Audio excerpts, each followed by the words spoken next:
what is like young Rook listening to, like around like the age 12, like that middle school age? You What's know what? what's Yo, yeah, listening to? What's the vibes?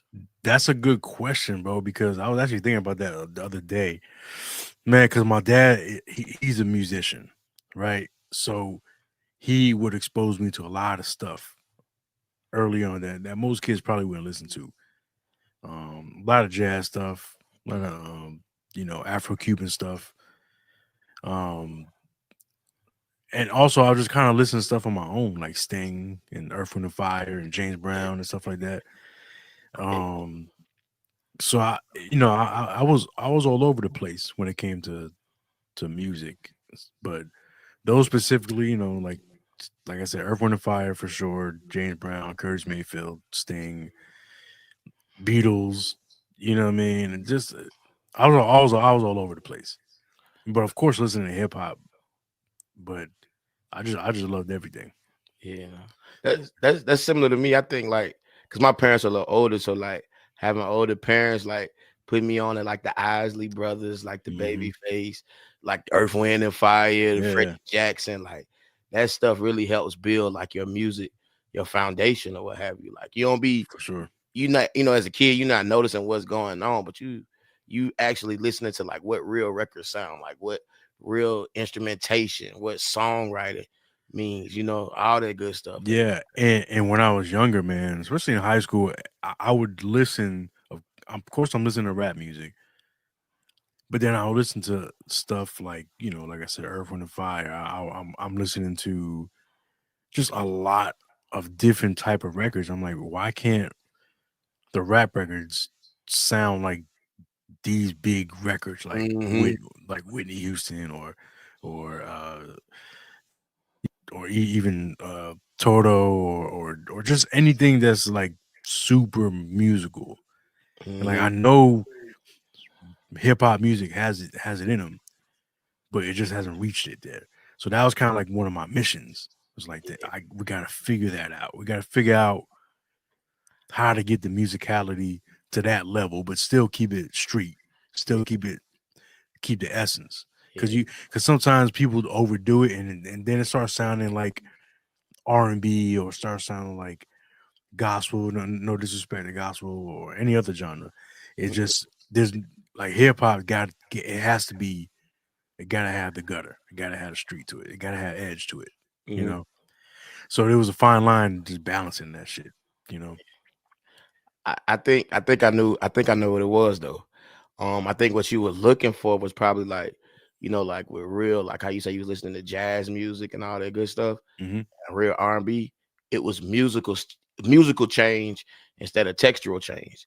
Because like in hip Yeah. hop, just making the loop, taking pieces in and out, dropping and stuff like that. But with Right. those records, like when the chorus comes, the music is different from the chorus as far as the verses.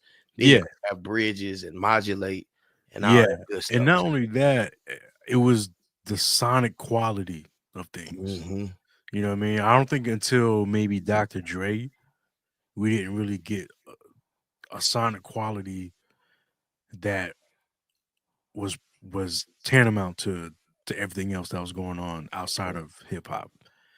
So he was super close to it.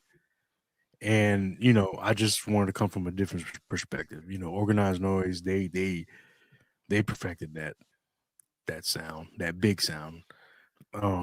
Dre. And so, I'm just kind of carrying on tradition pretty much. Yeah, no, facts. So when did you like start getting the producer bug, like wanting to produce? Early, man. I think I made my first track. I was probably like 15 years old. What were you using? It was like a computer that my pops had.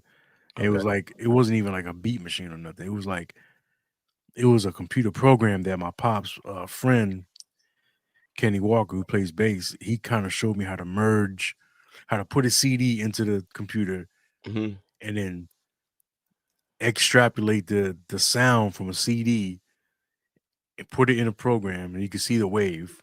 hmm And you can take that wave and then put another CD in, and you can merge those two waves together. And you couldn't change the speed or anything. You just it was what it was. hmm So I was just like putting two or three different records together and kind of like stacking them up against each other and making like a weird Frankenstein kind of beat. You know what I mean?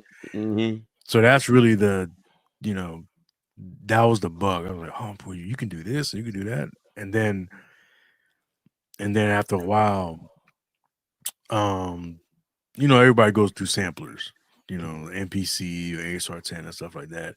So I tried the MPC first. It didn't make sense to me because mhm. it was like buttons. You know Gotcha. what I mean? It was just pads. So it wasn't musical to me.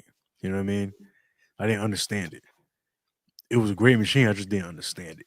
And Mhm. then when I got in front of the ASR10, it was a keyboard. Yeah. So when I sampled into it, and then the sample was all across the keyboard, and I could just press each key, and it was like sped up and slowed down, different pitches. I was like, oh, this is it. This is what I've been waiting for. This is exactly what I've been waiting for. Mhm.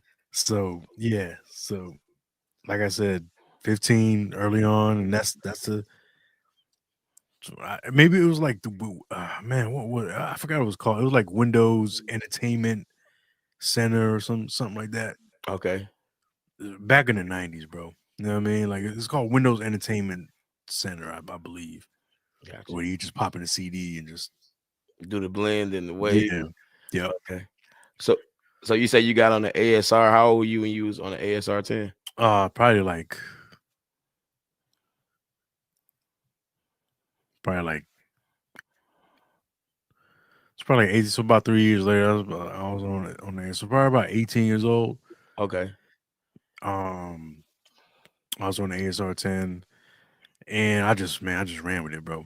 My man Anwar at Dimensional Sound Studios in Tampa, he taught me how to use it. Gotcha.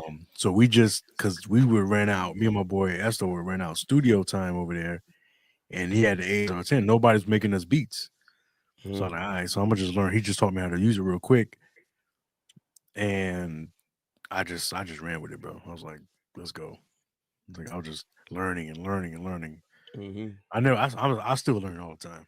I love learning new stuff.